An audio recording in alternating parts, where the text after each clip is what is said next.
I now recognize Congressman McClintock for 5 minutes. Thank you, Madam Chairman.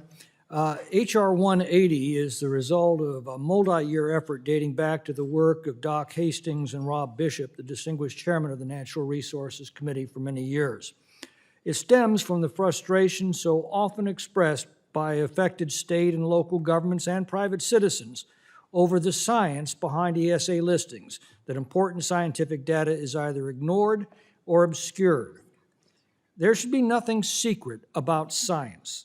Science must stand the rigors of the scientific process, which is founded on inquiry, challenge, and replication. The harsh glare of conflict is essential to scientific inquiry, and that, in turn, requires absolute transparency. All of the data that goes into a scientific finding must be available to all of science to assure it commands consensus and can withstand any challenge. That's what gives it credibility. For years, however, findings that have led to ESA listings have often been shrouded in secrecy. That prevents them from challenge and testing, undermining their credibility and potentially misleading policy in matters that can cost not only the livelihoods of thousands of people, but the authority and respectability of the law itself. The solution should be self-evident. Require the U.S. Fish and Wildlife Service and the National Marine Fisheries Service to post on the internet the best available commercial and scientific data that they use to support their ESA listing proposals, and to consider data submitted by state, local, and tribal governments. There are a total of about 2,300 ESA listings, many with profound implications to the economy. In 8 years, the Obama administration alone added 395 new listings, yet the government often refuses to make public the actual science and data they cite to support key ESA findings, even data sponsored directly or indirectly through federal taxpayer dollars. A few years ago, it was noted that less than 2% of listed species have recovered, and most of those not because of protections afforded by the ESA, but because the original science that went into their listings was simply wrong.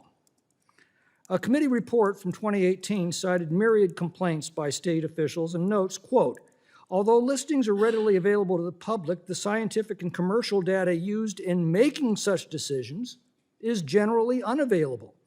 Testimony from local entities has raised concerns regarding unavailability of reports used to make controversial listing decisions," end quote. It went on to note, quote, "Local governments, particularly those in areas with significant portion of federally owned lands, have expressed concerns that federal ESA implementing agencies often ignore locally generated science. In more than one case, a court order has been required to obtain listing data from federal officials, even though the data was obtained through taxpayer-funded studies. Making that data fully available to the public enlists far-reaching expertise to evaluate and critique the decisions based on that data.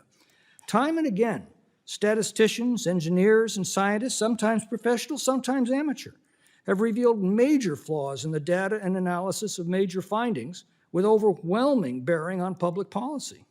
As Patrick Henry famously noted, "I'm willing to know the truth, the whole truth, to know the worst and to provide for it." The American people should be able to access data that the federal government uses to support significant ESA decisions.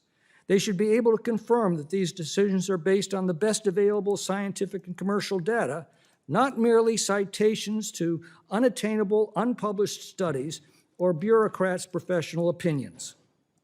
The legislation also conforms ESA litigation to the Equal Access to Justice Act that limits plaintiffs' fees to $125 per hour unless a judge determines special factors to justify a higher amount. This is aimed at some outrageous claims exceeding $750 an hour in settlements. At least 2 attorneys racked up $2 million in fees by suing the government in this manner. True science welcomes challenge and debate, and it demands the data be true, accurate, and replicable. When someone hides data behind a cloak of secrecy and claims that they're exclusive and inscrutable domain, that's not a scientist. That's a politician masquerading as a scientist. Maybe 1 or 2 even here today. Making data available and accessible to everyone through the internet will instill accountability, allow transparent review of data and science justifying important policy considerations, and help ensure that the ESA reflects 21st century technological and scientific advances for species recovery. With that, I yield back.